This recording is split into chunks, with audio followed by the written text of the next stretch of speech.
Good evening and welcome to the Sound Off Show. My name is Linda Kirker. I host the program and thank you so much for joining us tonight.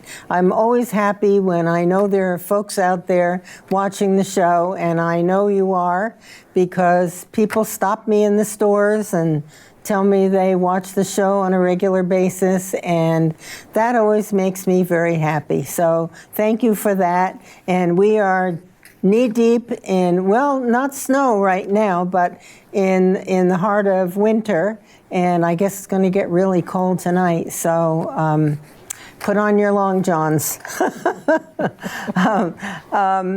Yeah, it's a wonderful time of the year. The birth of Christ is a wonderful celebration for us in this country, and actually, I saw the creche on Taylor Park as I was driving here. I was happy because I've been looking for it. Maybe I just missed it before, but I was happy to see that there. And we need to get more people going to church too and bringing the children, because that is a wonderful place to learn about so many important things about life. So with that, I'm not going to have a long intro tonight, because I have a guest I want you to meet again and to hear what she has to say. But I have a couple of quotes that I'd like to share. This is from Abraham Lincoln, the 16th President of the United States of America. Here's the quote. Listen carefully. "The people are the masters of both Congress and the courts. Not to overthrow the Constitution, but to overthrow the men who would pervert it." When we elect people, they take an oath to protect and defend the constitutional principles of this country that protect you and me. And that isn't always happening, folks, so we need to pay attention and let them know. And the other quote that I wanted to read was by Reverend Martin Luther King, Jr., and here's what he had to say.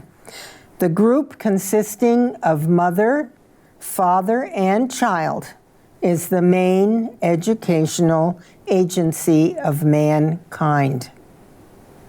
We cannot allow the schools to take over parenting. Parenting is the responsibility of parents." Okay, that's my opener. Short and sweet. Now I would like to introduce, once again, my friend, Mary Beerworth. Mary, welcome back. Well, nice to be here again, Linda. Good to see you. Yes, you too. Just the time goes by quickly. Yes. We're both so busy. I think this is the only time we see one another. I think so, too. We'll have to get that fixed. Okay. But your two quotes just couldn't be more appropriate for me. Oh, good. Well, we're talking about Constitution, and we just left the legislative session with the beginning steps of a constitutional amendment here in Vermont called Proposal 5. And talk about perverting our Constitution. It is an attempt to enshrine and embed abortion into the Vermont Constitution. Not only that, it will strip parents of their rights. So anyway, that's, I'm jumping in very quickly. I am Mary. Yes. I work for the Vermont Right to Life Committee. You're the director of Vermont Right to Life. Yeah. I was going to get there. I know, and I jumped the gun. I was so happy with your quotes. Because actually this Proposal 5 hits at both things that you just quoted. Really? Okay. Keeping our Constitution intact and keeping parental rights intact. We have the right to life. Yep. Right? The right to life. Liberty. And the pursuit of happiness, with the right to life is the first right. I mean, there's no sense in talking about liberty or pursuit of happiness if you haven't got your life. Boy, isn't that the truth? And then our founding fathers understood that very clearly. They knew that at all times their lives were in danger. Back in those hundreds of years ago. Oh, sure. So this new attempt to amend our Constitution strikes at just what Abraham Lincoln was saying, that it needs to be of the people. And when you have language that is so inscrutable, the answer to the questions about what personal reproductive autonomy even means were unanswered in the legislative process. The courts will decide. So isn't that interesting that quote includes that the people need to be Everything that happens in the Constitution needs to be closest to the people. Absolutely. The people who are elected by us are elected to do right by us under the laws of the land, not their personal convictions. And that's what we and saw biases. in this last session. Absolutely. And a business. I mean, they're protecting nearly just one business in the state of Vermont, which is Planned Parenthood, who testified that they do 1,100 abortions a year in the state out of the 1,200 that are performed.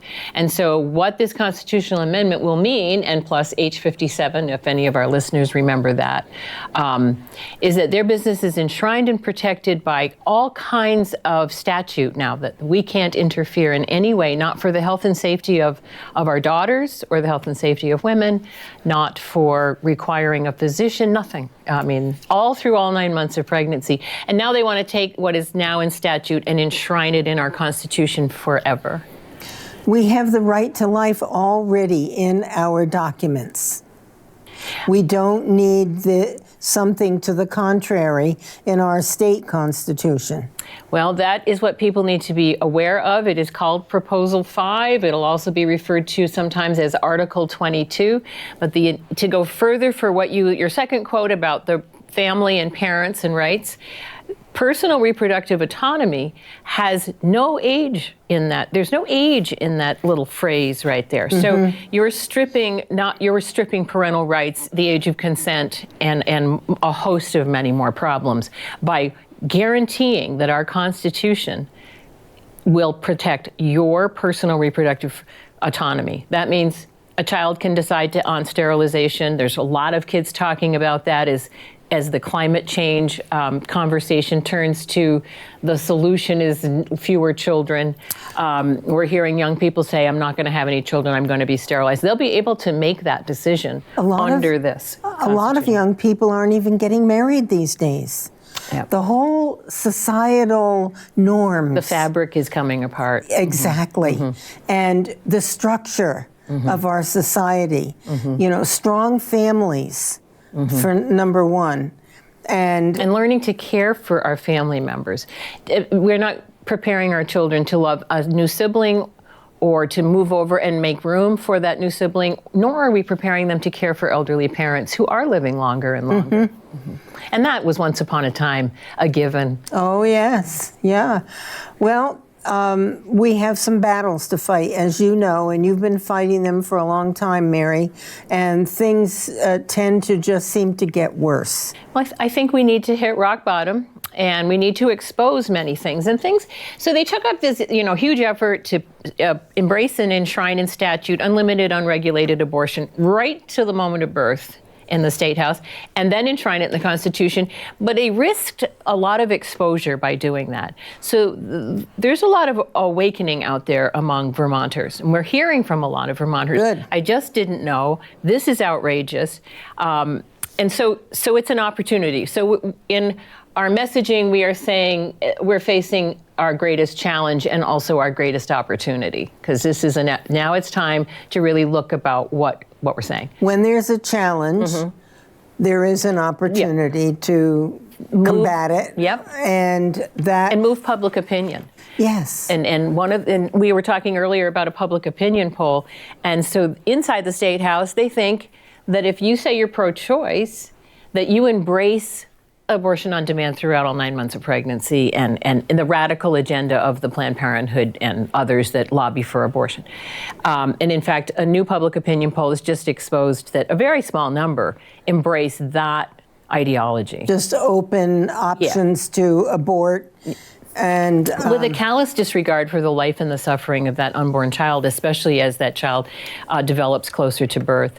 So that's not where people are in Vermont. They may call themselves pro-choice, but then by huge numbers, which we've discovered in our own public opinion polling, 72% want a parent to be notified of a minor daughter's. Absolutely. Well, that one is readily understandable to people, and they support it.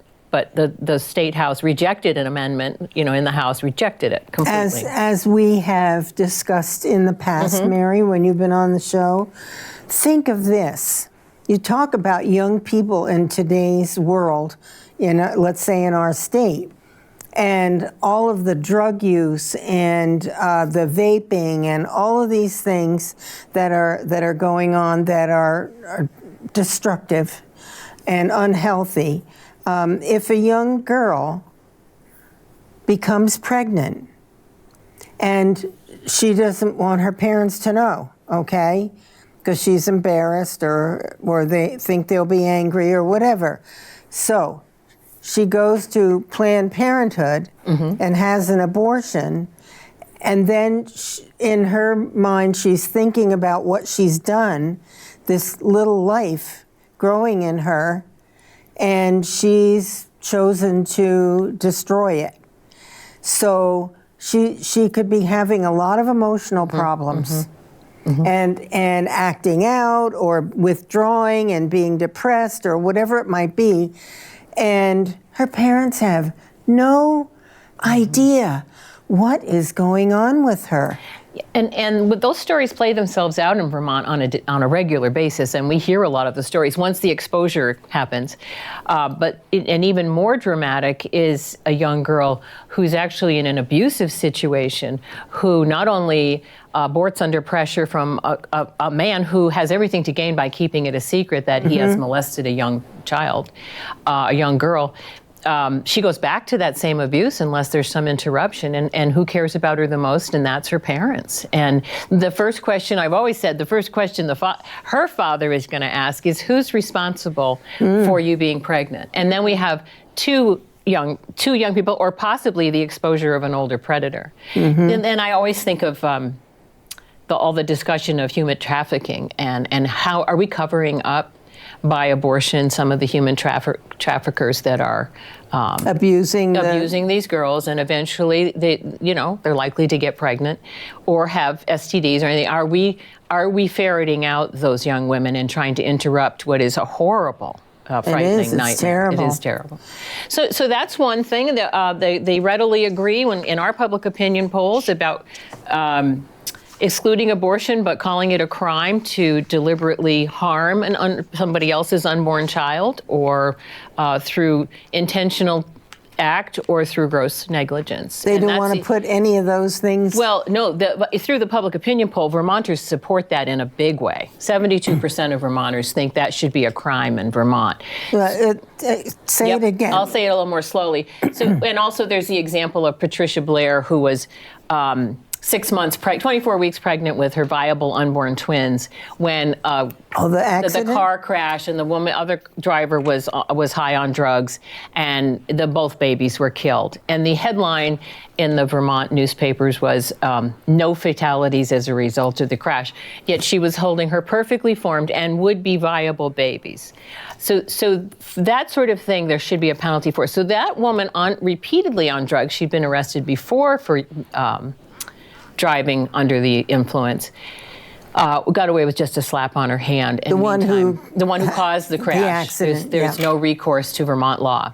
So that's been corrected in almost every other state in the United States, but Vermont. And we offered that as an amendment on the floor of the House, resoundingly rejected. Have you found sample laws that have been created and brought them to legislators? Absolutely. We couldn't even get a hearing for Patricia Blair. It is a state house that is lock, stock, and barrel working for the abortion lobby, and that is Planned Parenthood. Why, Mary, do the taxpayers of this state give, what is it? Is it $300,000? Well, it used to be $300,000, but as of this spring, Phil Scott agreed to, first of all, it was increased to $600,000 a year. And then when Planned Parenthood refused to take the Title X money because they didn't want to obey the laws, and you know that federal money comes with rules and regulations. They refused to obey those rules and regulations, and Phil Scott made the money up to them. So now they get $1.4 million of our taxpayer funds You're kidding. A year. Yeah. $1.4 million. Yeah. Vermont taxpayer dollars? Yeah. That has to stop. Well, and people believe that Planned Parenthood is some kind of an expert in the world of sexual reproductive education. And so parents beware. They have gotten the grant money and they are in 6 middle schools in the state of Vermont. Middle schools. Burlington and South Burlington for sure, and then others around the state. Their brand of sex education is not what most parents want for their 6th, 7th, and 8th graders. So check in, because you won't know. It'll just be happening.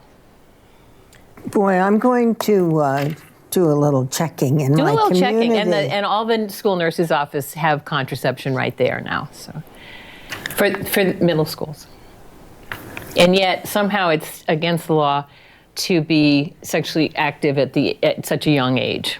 You know, these are young kids. I don't know what to say. It's very disturbing. They're a very big political force. I can tell you, we have analyzed their 990s Planned Parenthood, and I can tell you that they're a tri-state organization, so it's Maine, Vermont, and New Hampshire. Across the 3 states in 2018, their number of patients was down 13%, number of pap smears down 74%, and number of breast exams. Now, don't make the mistake of thinking they have a mammogram machine. They do not. They just do self-breast exams there, but those were down 53%.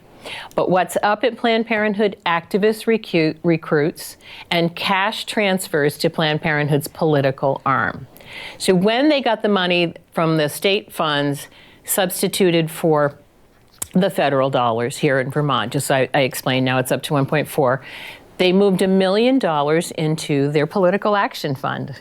So are they a healthcare organization, or are they a political activism arm that elects candidates at election time?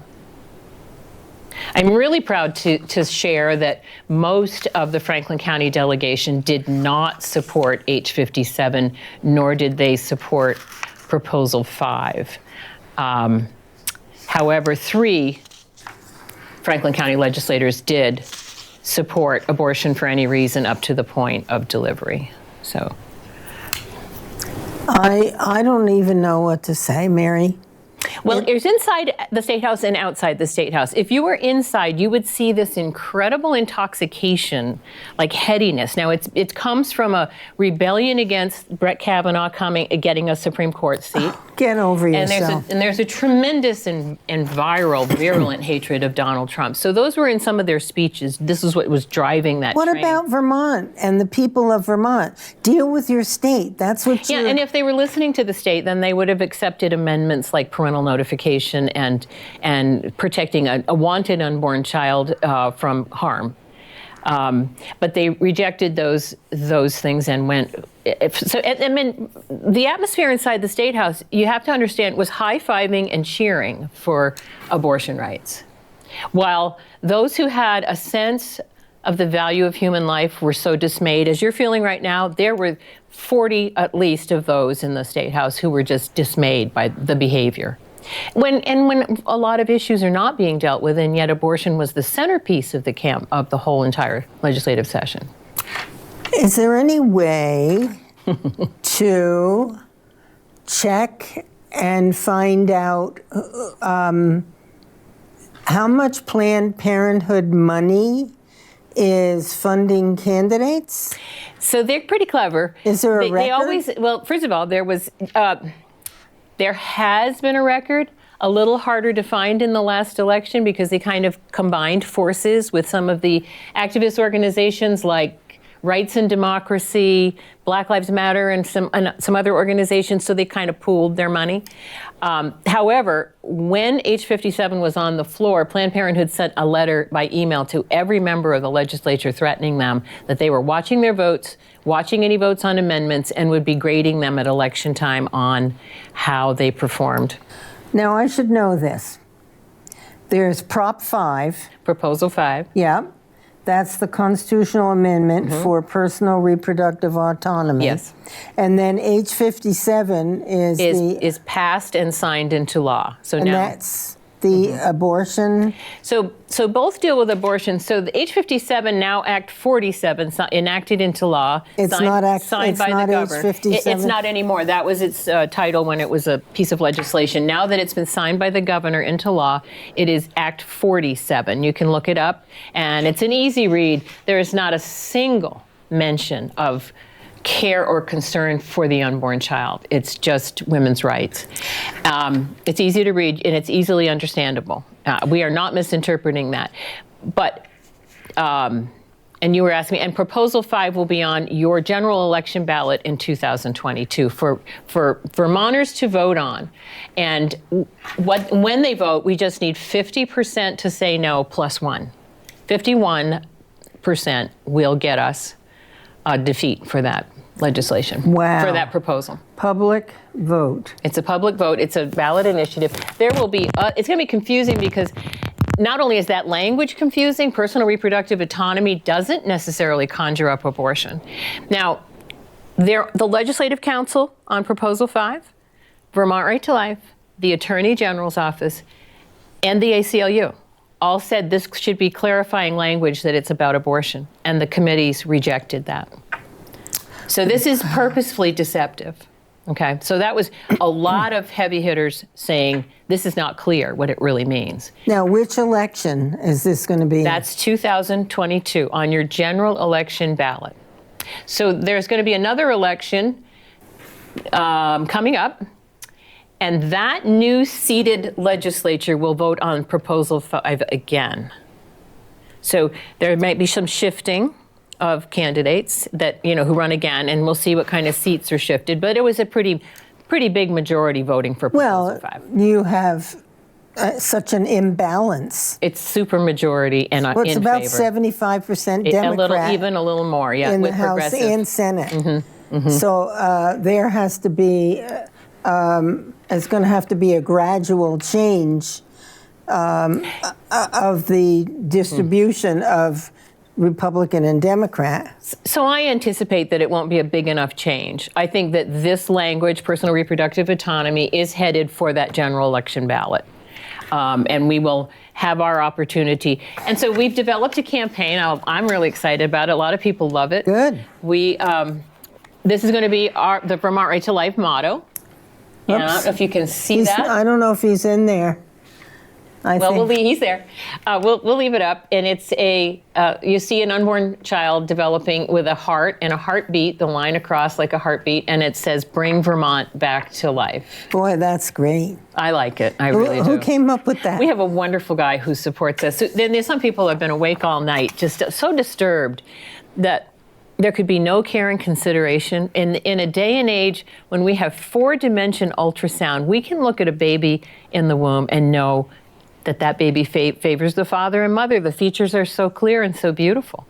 And so in this day and age of new technology and embracing and surgeries on young babies. They're so precious. I know. And, they're the future. We're killing the future. I know. And how can that be okay? I have a nice little story from a friend who posted this on Facebook. If you will indulge me, I'll read it to you. Happy birthday to our son, an amazing 12 years, our miracle boy. You may not know that our son was diagnosed with severe hydrocephalus. Mm-hmm. You know what that word Hydrocephalus. is. Hydrocephalus at 35 weeks gestation. We were prepared by genetic counselors for him to never walk or talk. There was a brain surgeon ready for immediate surgery at his birth, and then a miracle. He was healthy. Aww. Today, he is at the top of his class, a great sports player, and the most positive teammate you've ever seen. He has a heart of gold and a spirit of steel. Aww. And so here's a case. The doctors are not always right. That's true. That's a child that potentially could have been aborted at 35 weeks, and he was perfectly healthy. And the heart of a baby is beating about 5 weeks, 6 weeks? Well, the heart of the baby is beating up nearly right away because there's no way that the body, this little tiny embryo can grow without blood circulating. So by 24 days, the heart is beating. You just can't hear it through the machinery till about, like a sonogram, till about 6 to 8 weeks. But that baby's heart's already beating. Such a miracle, isn't it? I know. And a shout out to women. I understand the pressure they get under without enough support. Mm-hmm. So Vermont Right to Life and pro-lifers across Vermont we're just wishing for more support for them and someone to stand up for the life of that baby. An advocate would be super, And Mary, the other thing that people who are pregnant and weren't preparing for a pregnancy or whatever, and don't know, how to handle it. If we can reassure them that there are families out there who would love to have a little baby that are not capable themselves of having a child, and would love that little baby. Maybe we need some sort of a system. Well, we do need a better system. That's not the kind of support you're going to get from an activist political organization interested only in their agenda. So a young child walks into Planned Parenthood, they will say, you have three choices. You can keep the baby, put the baby up for adoption, or have an abortion. And guess what we can do right here? An abortion. And the pressure from a boyfriend, the pressure from trying to finish your education, the pressure in so many ways is tremendous. And we need to counterbalance that, because many, many young girls have turned their lives around, have quit drugs, have moved into a different world altogether because they love their babies. So we just don't need to have one answer to a crisis pregnancy. What kind of a people, what kind of a society are we if we murder our babies? What does that say? I don't know. It's so sad for me. It weighs very heavily on my heart. It really does. And it has for years. Of course it does. Yeah. Of course. You wouldn't work so hard, if it wasn't in your heart. Yeah, it is. It really is. And I have a big heart for those women struggling with that decision, because, the relief is temporary and for a lot of them. Now, I'm not going to speak for all women that have had abortions. Some of them seem to be able to handle that and move on. But I get the stories in my office and me personally. I have a tremendous list of those who share with me, and then they have bad days, and they are pretty regular callers. Today would have been the due date. Today I would have had a 4-year-old at Christmas this year. It's sad. It's a sad thing. And I get tremendously dismayed when I see so much attention. We have salamander crossings in Addison County, which is wonderful, but still, come on, what are we doing here? We have turtles. We're saving turtles down in Bennington. There's all this. So that's great. It's great to have a heart for our furry creatures and the environment and all that. Sure. But what are we missing that our children are not valued? Once upon a time. It just occurred to me. How is there something happening, a program of some sort, to speak to men about their responsibility around this whole issue of abortion and pregnancy and so forth? If I were able to get into a classroom, I spoke with you before the show, I would talk with the young people about, respecting yourself. So personal responsibility. Yes. Absolutely. Yes.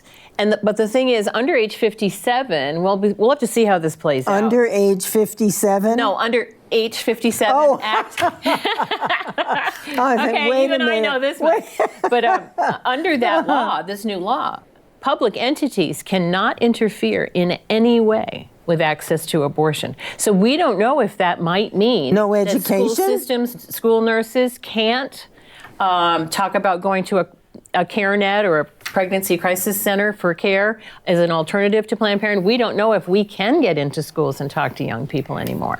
So we're going to be looking at trying to find some people who might take a lawsuit to court. Have you been able to, at some point, get into schools? I have had I used to be routinely in the schools debating Planned Parenthood.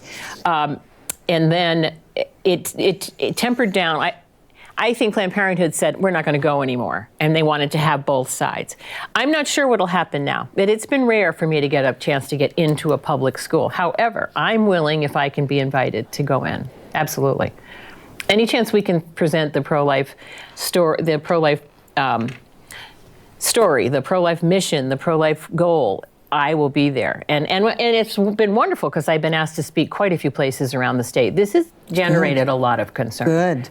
From Newport and Derby line all the way down to Bennington. And if you're speaking to adults, yes, helping them to guide the young people, whether they're a pastor or a teacher Right. or a parent, whatever, or both, to work with the young people, to have respect for yourself and focus on on your life. So much better for them. So many kids derailed, throwing themselves into despair from a breakup. I mean, these early relationships are painful. They're intense too. And they're intense, and they can derail a child from his path forward to college. A pregnancy certainly can derail that path forward to college. So those are the kind of messages I wish our kids were getting. Personal responsibility will lead you to a happier conclusion then. And yes, and when I had the opportunity to speak with 7th and 8th graders, I told them, your life will be what you make it. That's, and you have options. You have choices and yeah. Yes. Yep. Yep. But personal responsibility is a new message we really need to get out there. Somehow it's fallen by the wayside. Do you have any statistics, Mary, on the number of young children in the state versus what it might have been, like 2, 3, 4-year-olds versus what it might have been in the past?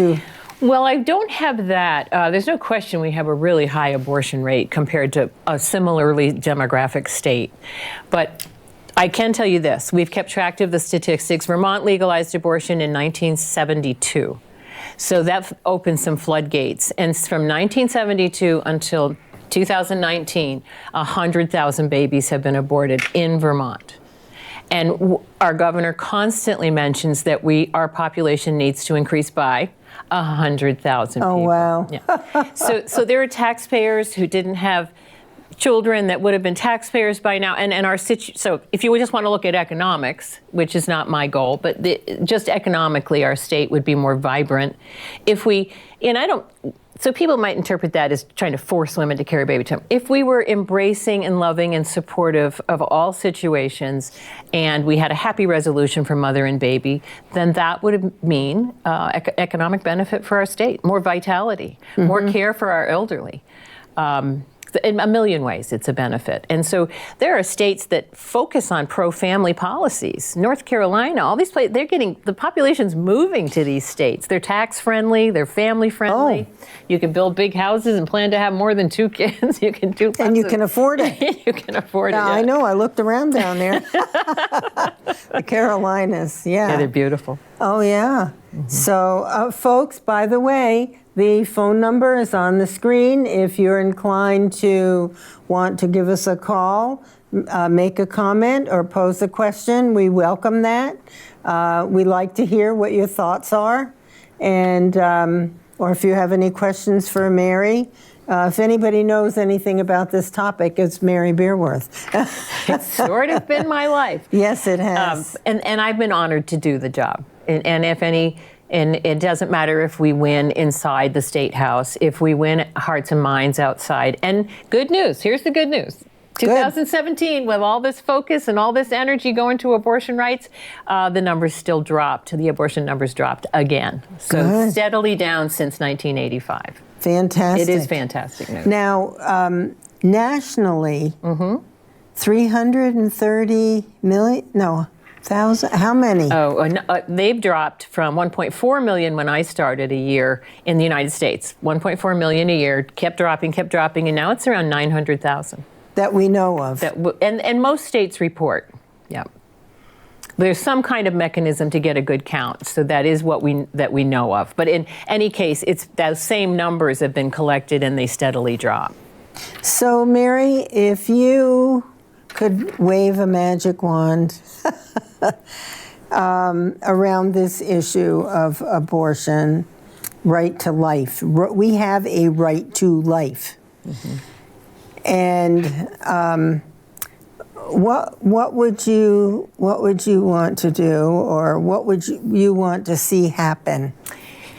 Well, people have the impression that somehow we just want to change the law. And that doesn't get you anywhere if you haven't changed hearts and minds. So for me, the goal is 0 abortions, because men wouldn't pressure a woman to have one. Women wouldn't have one. Doctors and nurses wouldn't perform one. And this is all, it's based on science. We talk about science, it's about the climate, about everything, except when it comes to the undeniable, indisputable science that an unborn child is a unique and unrepeatable human being from the moment of fertilization. Yes. That's just science. There's hardly a credible even attempt to dispute that anywhere in the United States. So it's an amazing process. it is. And there's a national, no, what am I trying to say? I don't know. National Geographic. It's National Geographic has a videotape that you can watch. It's about 20 minutes to half an hour long. And they track the process of the life in the womb from that tiny, tiny embryo all the way through. And it's fascinating. It's a video? It's a video. National Geographic, on unborn process. It's beautiful. Look that up. It is beautiful. It's miraculous. Yeah. So I mean, I remember, I have 2 children. I remember, holding and just looking and, oh my gosh, this is a miracle. it is a miracle. It really is. And, that I helped to create. It's so amazing. I remember I didn't sleep for 24 hours, I don't think. I just kept looking at my babies, So anyway, that's what I would like in an ideal world. And once upon a time, it wasn't ideal. It's never going to be ideal. Babies don't always come at the perfect time. No, let's face it. no. And for generations, and even the birth of Christ was not the perfect time. It was a big surprise. And Yeah. they didn't have the money, they didn't have the resources, and yet somehow that's the miracle of a birth. And it won't ever be ideal, but we can at least as a society begin to embrace a child that is already living on this planet. Now, they love to say to us, well, there's all these kids in foster care, and why aren't you all adopting them? Well, first of all, a lot of people I know who are pro-life have adopted kids out of foster care, and they care very much about kids who are born. But the fact is, an unborn child is already living on this planet, and we believe we need to include that child in our care and concern for the human race. So, Well, there are enough social problems whereby even children who are alive and who are, trying to function in school and so forth, don't have the home setting that nurtures them the way they need to be guided, nurtured. When I spoke with the students, I talked about some of the things that my mom taught me.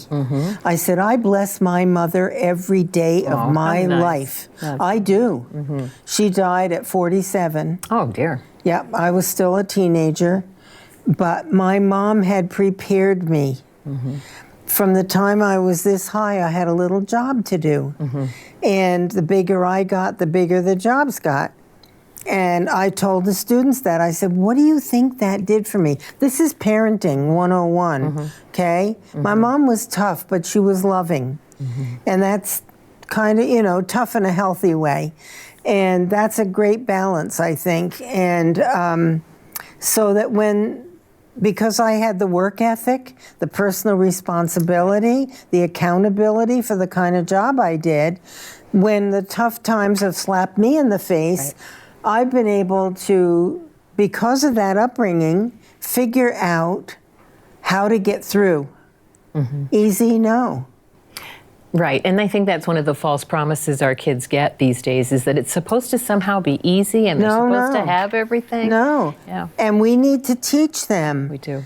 Work ethic and personal responsibility and all of these things in a healthy way.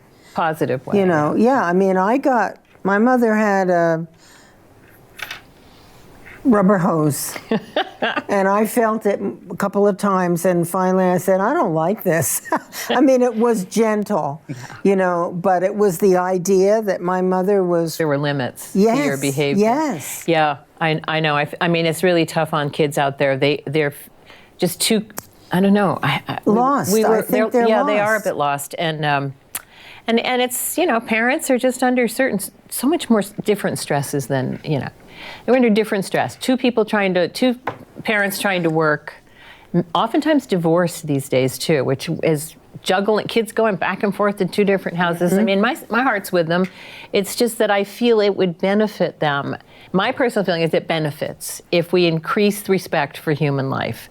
That child can feel, I want that child that's struggling with depression, too much video time, too many negative influences coming their way, temptation to do drugs. I want them to feel that they're valued. The love. And that they were always valued. It didn't start just because you got to be born. Right. You were valuable from the time you were conceived. So that's why I've dedicated my life to it, and I really hope that someday it makes a difference. But Vermont's a big learning curve. We are not.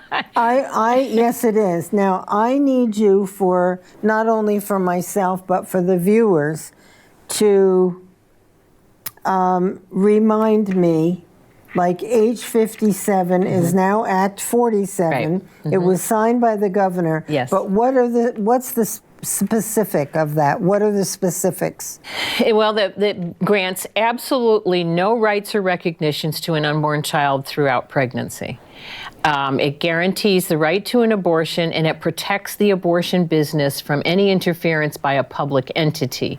Now, we tried to question what that would actually mean in reality. Let's say there's a bad actor here, moves here, and he's a butcher of an abortionist. Can the Office of Professional Regulations move in and shut him down, and on what grounds? So what age 57 does more than anything, it doesn't really protect a woman's right to choose. It protects the business of abortion from any outside interference.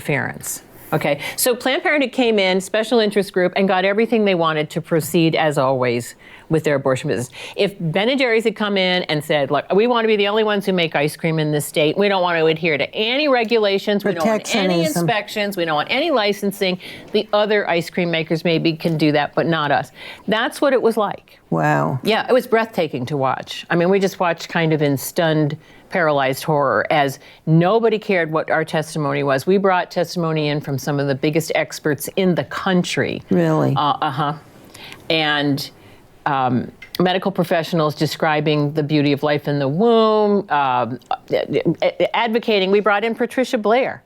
And I don't know how you have a dry eye left when you see Patricia Blair, who lost her 2 babies, and they said she lost nothing, basically. It said she lost nothing.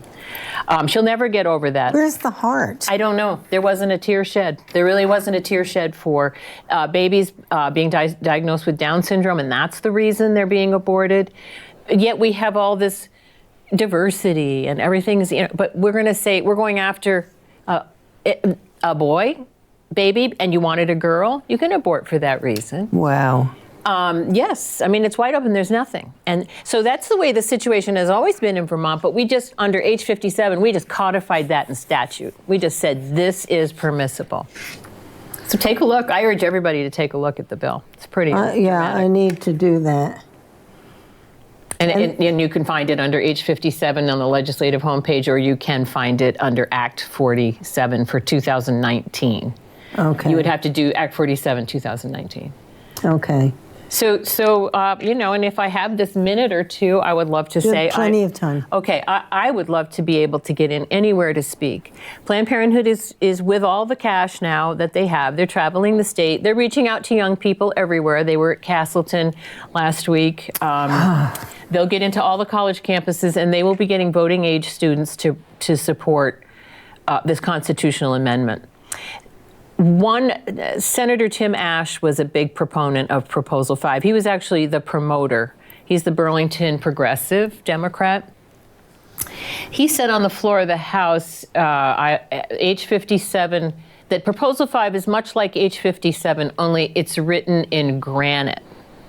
Okay, so when you change the Constitution, you are writing abortion in granite into the Vermont Constitution. And he said that because it would be so difficult to ever get it out. Wow. So you're writing it in granite. Yeah. He had curiously also said, abortion makes women equal to men. So that offends me more than I can even say, because I don't have to have an abortion to be equal to a man. No, we're all individuals. I was stunned, but that's his heartfelt, sincere belief. That's scary. I think it's scary. Yeah, I agree. Wow. Mary, we've probably spoken about this before, but I'm very distressed that the medical center, UVM Medical Center, set up this abortion clinic. And I'm hoping that there's something coming around whereby nurses who are or who are pro-life aren't forced to participate in the abortion process. So 2 things, Linda. It's really important to know they didn't set up an abortion clinic. The abortions that take place there, as late in pregnancy as you can imagine, are done right in the same operating theater that you may go have a knee replacement in. It's part of the daily schedule. And you will probably see up on the whiteboard, if you're looking, termination. And they claim there's conscience protection, but the really bone-chilling story that made the front page papers was a nurse, and this is now federal, because the Health and Human Services under the Trump administration has cracked down that there are to be pure conscience protections. You are not, if you object, you need to be protected from being involved in that procedure. Oh, absolutely. And these are grim. I'm going to tell you right now, you might think abortion's health care or whatever. You find out what those nurses have to do, especially to reassemble baby body parts afterward. You will begin to side with the nurses who have made that decision. We will not participate. So one nurse was called in. She was an opt-out of abortion, clearly. She was called in. They said, we need you, it's a miscarriage. She said, sure. It's a miscarriage? Yes. Got there before I sign in, because then that's your patient. You sure it's a miscarriage? It's a miscarriage. She signs in, and the abortion doctor says, don't hate me, I lied. That's the case that is at the federal court system right now. Good. And hopefully it'll protect nurses. You might be surprised, Linda. Things are moving in a direction, and our Attorney General agrees with this direction and has filed a suit against the Health and Human Services regulations. Their basic premise is that if you want to be a nurse, you've got to do it. If it's legal, you have to do it. So, I told you, I believe, before, that when I learned that the hospital was performing abortions, that I was really so disappointed, and I wrote a letter to, I can't remember the woman's name, who I believe is in charge of the abortion operation. Decision. You're probably talking about Allie Stickney, who's chair of the Board of Trustees, and she's the former CEO of Planned Parenthood. Yeah, I don't know if she was the one or not, but someone who was... Or Eileen Whalen. Yes. That's who it was. That's the one. And I just said, years ago, I was proud to be an RN working at the Medical Center, Hospital of Vermont. And I said, I've always thought of hospitals as places for healing and life-saving. And to know that now this hospital is performing abortions, taking the lives of little babies, I said, I believe that you're going to lose business. And I kind of hope they do. Well, it's pretty dramatic. They have now hired 3 abortionists, 3 trained late-term abortionists on their staff. I mean, they're trained to do the early ones as well as that mid-range to late. So I think it's becoming very embedded, and they intend to turn out college students medical students who may well stay here in Vermont and promote the same thing in all of our hospitals. So it's okay with them to terminate a baby at 8.5 months? So they have a party line. They have sort of the line that came down to the legislature. We'll go to 22 weeks and 6 days without any ethics consult. And then after that, we'll have an ethics consult. But if you read the language, there's nobody going to veto an abortion at the hospital. no matter what. They'll just call in the ethics team and have a chat. So, What has happened? well, it's just really heartbreaking. But so, it's one of the talks I give around the state is I connect all the players and all the dots. So there are like-minded people who have gotten high positions of power. Allie Stickney, chair of the Board of Trustees, former CEO of Planned Parenthood in Vermont and in Portland, Oregon, and also working in the Manhattan office. And it was not a coincidence to me that as soon as she was seated, they changed the policy at UVM. And so they devote themselves, those who really have this political agenda on abortion, devote themselves to getting on the right boards, getting in the powerful situations. They usually have lots of personal money, and they influence. So the purpose of giving my talk is so that people aren't so discouraged and think, wow, what's wrong? Is there something in the water? Is it something we're not doing? No, it's a very well orchestrated takeover of institutions like the legislature. Well planned. Planned in advance, ahead of us by years. We sort of try to play catch up all the time because they're so devoted. They've co-opted the Vermont Medical Society, who came down to testify in favor of both H57 and Proposal 5. The Medical Society. The Medical Society. So that, yeah. So they're kind of way ahead of us. We're kind of struggling always to keep getting our message out, and they're 2 years got a strategy of what they're going to do. I think, as with many things in our society today, I think that we have to reach the young people. And we really do. It's very important to have them comprehend, to understand so many things. And then the next thing they need is some help, because it's so impossible to speak in a institutional educational system right now of anything that runs counter to the culture of the day. Government. And the politically correct culture that dominates and leaps on every word you say and ostracizes you, and you're sent to the principal's office. Just spoke to someone today whose child was sent to the principal's office because he spoke out and could face suspension. And the parent had to say, we'll be in court if my son is suspended. No kidding. Yeah. Spoke out, not about this issue. Not about this issue, just his personal belief on a counter to the culture of the classroom. And perfectly legitimate for him to say so. And so anyway, they're scared. I mean, they really are. They're silenced. They're muzzled. They sit there in agony because they really don't dare say anything. Well, even if you wear a T-shirt that runs against, and it has a saying on it, and it runs against the philosophy of somebody in the classroom, then you have to turn it inside out. I mean, really, where's the freedom? Well, right now there isn't. So that's why I really feel we need to bolster them, support them. And I know that that's a huge task. Things have to change a lot before we can get to that point where we are able to bring a message into the classroom. We, the people. Mm-hmm. I say this so often on this show, Mary. We need to stand up and speak out and take action against the things that are rotting our society. Mm-hmm. Government control of schools, that if parents should be up in arms. And they just need to know, they need to check in.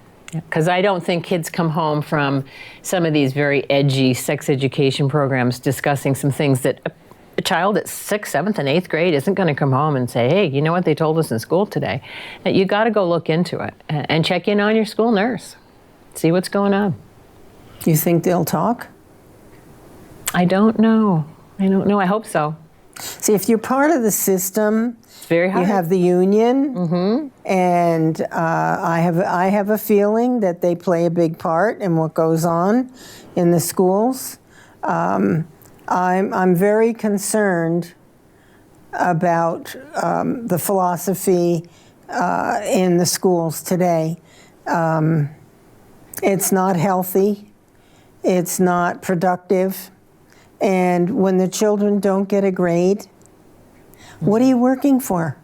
What's the motivation to excel? No idea. It's really... The parents need to say, I want to come into my child's classroom and I want to sit there for the day. I bet they won't let them. And you know what my response would be as a parent? I'm paying the tab. I have a right to be here. My child is here, exposed to whatever it is that's going on. The other thing parents are probably going to find is that you can't ask for a curriculum. So Planned Parenthood learned this years ago because we threw fits about they had some absolutely shocking stuff in their sex education courses. And they had the big safety dance that was planned in the 80s, late 80s. And even the Burlington Free Press came out screaming and said, this is awful. It was awful.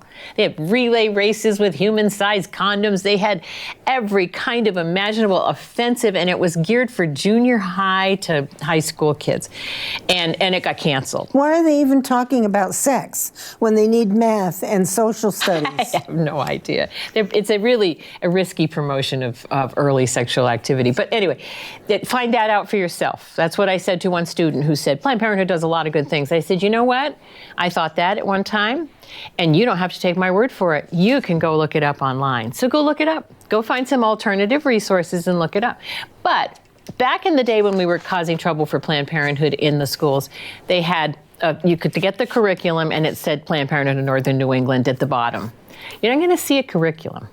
The teachers get trained, the health teachers get trained about what to offer, and you'd have to sit there in the class pretty steadily to really hear all. So no health curriculum. I don't think you're going to see a printed one, but I'd love to be proven wrong. So if parents go in and they have any information, call me right away. I mean, it's very difficult for us to find out what's going on. These are our children, and I was raised in a different time. Me too. I mean, I can't remember anybody in my high school class, let's say, or even the juniors or seniors, whatever, anybody getting pregnant. Well, now that was different for me. And sometimes it was all hush-hush and sent away, and and that's not good either. But we didn't have sex. I'm serious. Well, it changed for me, I'll tell you right now. Those kids were wild. We were too busy studying and playing sports and acting in plays. Oh, it's so sad for me that that's not the case for some kids right now. Well, they need these diversions and opportunities to excel in other ways, but they need to be able to excel in the classroom, Mary. It disrupts me a lot that you can't get a 99 or 100 on a test, or an A or a B or a C, whatever it is you earn. Right. But no more. So what are you in school for?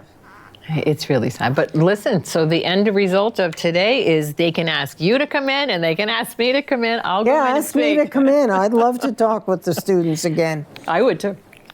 So, the bills to get, for the schools are big, and we should be getting stellar results. Instead, we keep seeming to go down, even further down a wrong path. Well, we're going to fight back, folks. We're going to stand up. You want your money's worth? You want your children to be, informed, knowledgeable, productive people? What did I just hear? The schools no longer teach you how to think; they tell you what to think. Yep. Absolutely, yep. And that destroys your drive as a person. So this is very interesting, folks. Bring Vermont back to life. There. Bring Vermont back to life. I love this. I do too. If I can get it straight. It's always backwards from what I think. Bring Vermont back to life. And there's the heart, the beating heart. And there's an unborn child inside the heart. Oh, there is. Oh. I know. I really like it. I'm very proud of the person who designed that for us. Okay, so well, those bumper stickers are going to be out there. Good. I'll have to have one.